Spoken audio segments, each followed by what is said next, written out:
সঙ্গে থাকুন। ধন্যবাদ। তো এমন কিছু ক্ষেত্রে পেশেন্টরা আসেন যাদের ক্ষেত্রে দেখা যায় প্রচণ্ড রকম কাঁধে ব্যথা হচ্ছে সার্ভাইকাল রিজিয়নে, এবং কাঁধে ব্যথাটা এতটাই হচ্ছে তিনি মাথা সামনের দিকে ঝুঁকে সোজা হতে পারছেন না। ব্যথাটা বেশিরভাগ ক্ষেত্রে হাতের পেছন দিক দিয়ে নিচের দিকে নামছে, এবং দেখা যায় যে তিনি বসে আছেন, হাতগুলো মনে হচ্ছে যেন ঝিঝি ধরছে, অবশ মতন লাগছে। খুব কমনলি আমরা পাই এরপর পিঠের মাঝখানে ব্যথা, দিস ডরসাল রিজিয়ন। এই পিঠের মাঝখানে ব্যথাটা কিন্তু খুব কম মানুষের হন, বেশিরভাগই হয় কিন্তু কোমর নয় কাঁধ। মাঝখানে ব্যথাটা কাদের হয়? যারা ধরুন সামনের দিকে কুঁজো হয়ে বাইক চালান, ঝুঁকে কুঁজো হয়ে বাইক চালান, কিংবা অনেক সময় দেখবেন লক্ষ্য করে অনেকে আছেন অ্যাড্রিনালিনের প্রভাবে জিমে গিয়ে দুমদাম ওজন তোলেন, ইউনিসেক্স জিম, অ্যাড্রিনালিনের প্রভাবে মনে হলো একটু ওজনটা তুলে ফেলি, গিয়ে তুলে ফেললো, তো তাদের একটা আসে ডরসালে পেন।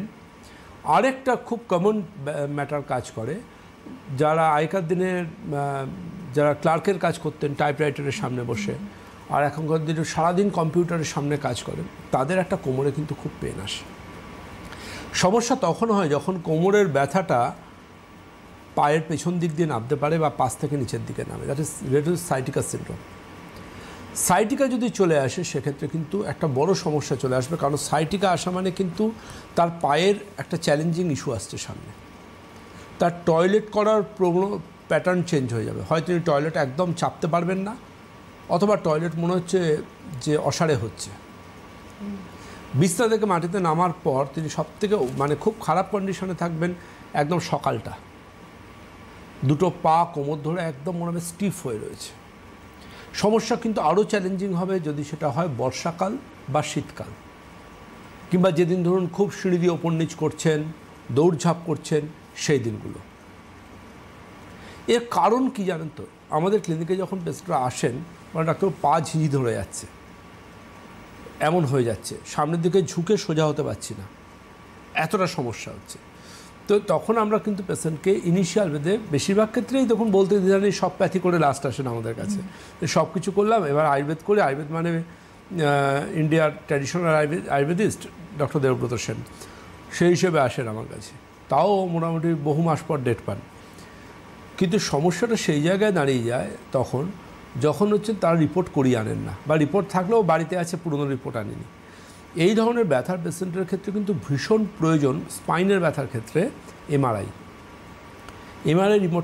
রিপোর্টে নিউরোলজিক্যাল প্রবলেমগুলো ভালোভাবে বোঝা যায়, যেটা এক্সরেতে বোঝা যায় না। হাঁটুর জন্য একটা এক্সরে হলেও চলে যাবে ইনিশিয়ালি, কিন্তু স্পাইনের ক্ষেত্রে কিন্তু সংশ্লিষ্ট অংশের এমআরআইটা ভীষণ রকম প্রয়োজন। এমআরআই ছাড়া কিন্তু আমরা ট্রিটমেন্টটা কোনো অবস্থাতে শুরু করতে পারবো না বা প্রপারলি কন্টিনিউ করতে পারবো না। খুব কমন যেটা পাই, এমআরআই যদি করা হলো কোনো পেশেন্টের, এবং করার পর আমরা দেখলাম যে সেখানে কিন্তু খুব কমনলি আমরা পাচ্ছি যে স্পাইনাল ক্যানেল, যেটা মেরুদণ্ডের মধ্যে, যেটা ভেতর দিয়ে ডিস্কগুলোর ভেতর দিয়ে যে সেন্ট্রাল নার্ভাস সিস্টেম নিচের দিকে নামছে, ওটা ন্যারো হয়ে যায়, সরু হয়ে যায়, ভার্টিব্রাগুলোর সমস্যা, ওটা ন্যারো হয়ে যায়।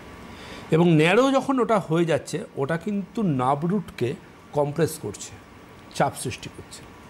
ডাক্তারি ভাষায় যাকে বলা হয় স্পাইনাল স্টেনোসিস। এই স্পাইনাল স্টেনোসিস শব্দটার সাথে অনেকেই পরিচিত, কিন্তু এটাকে ডাক্তারবাবুরা আমরা বলি স্পাইনাল ক্যানেল যখন ন্যারো হয়ে যায়, সংকীর্ণ হয়ে যায়, এবং নার্ভ রুট যখন কম্প্রেশন হয়, চাপের মধ্যে থাকে, এখানে নার্ভ রুট প্রচুর ড্যামেজ হয়, প্রচুর ড্যামেজ হয়। এই অসুখের যত দ্রুত ট্রিটমেন্ট শুরু করা যায় ততটাই কিন্তু পেশেন্টের ভবিষ্যতের জন্য উপকারী। তা নাহলে পেশেন্ট প্রথমে বলবে ব্যথার সাথে বলতে শুরু করবে জ্বালা করছে, লঙ্কা ঘষে দিলে যেমন জ্বালা করে সেরকম জ্বালা করছে বলতে শুরু করবে। কেউ আছেন?